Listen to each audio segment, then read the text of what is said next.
Hey guys, it's Jason from the Dental Clean Repair channel again.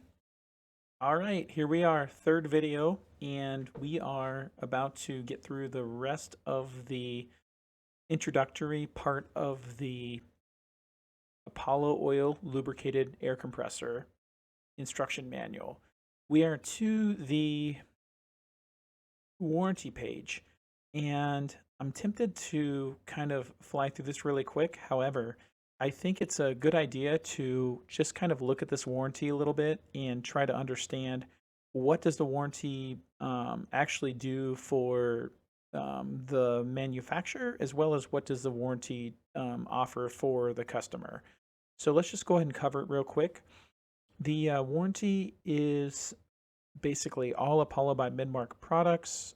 And what they're saying is that, hey, they have rigid specifications and standards that they're tested to, and they're guaranteed against defective material and workmanship. And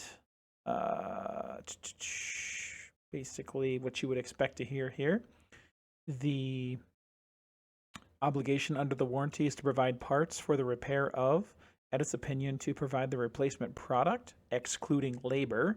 That's not the last time we'll see that.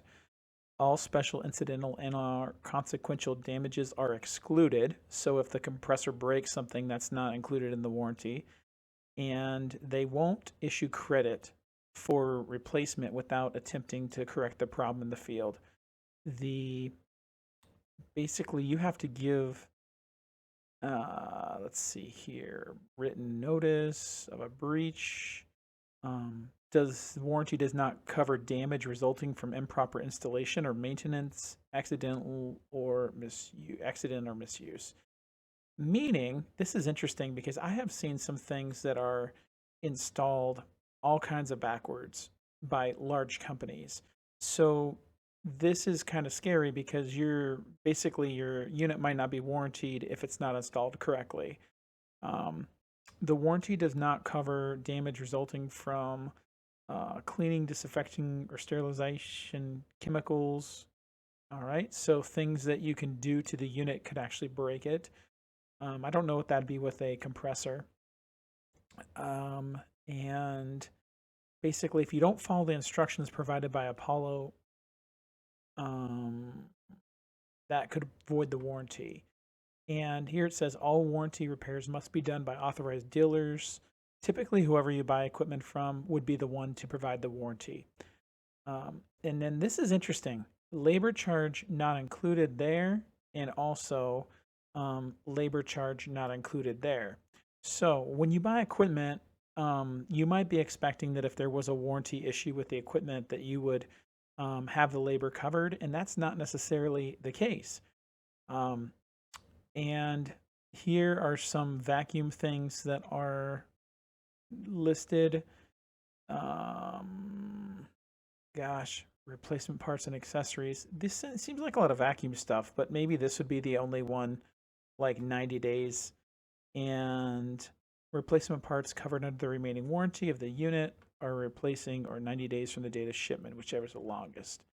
So, 90 days is not long. The warranty period starts from installation date indicated on the warranty card. If the warranty card is not returned, the warranty period starts on the date the item is shipped. So because it has a serial number, they know exactly when that was shipped out. And that's one reason why filling out warranty cards are very important, because this is kind of how you trigger these the start date, and it's worth it to fill out the warranty cards. Shipping damage or damage caused by equipment handlers and installers is not covered. So if the thing gets damaged on the way, that's interesting that it wouldn't be covered. And everything is subject to change without notice, like that. And let's see here. So basically, these warranties, you see like some years in there, but really it's not applicable to the thing that we're dealing with. So make sure that when you buy equipment, you thoroughly understand the warranty, and that's what this page does for you inside the instruction manual.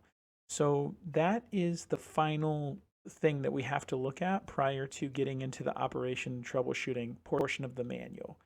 So this will be a little bit of a shorter video, but I think understanding the warranty is important, and so we'll just take a few minutes today to cover that. Thanks again from Jason here at the Dental Equipment Repair channel. Have a great day.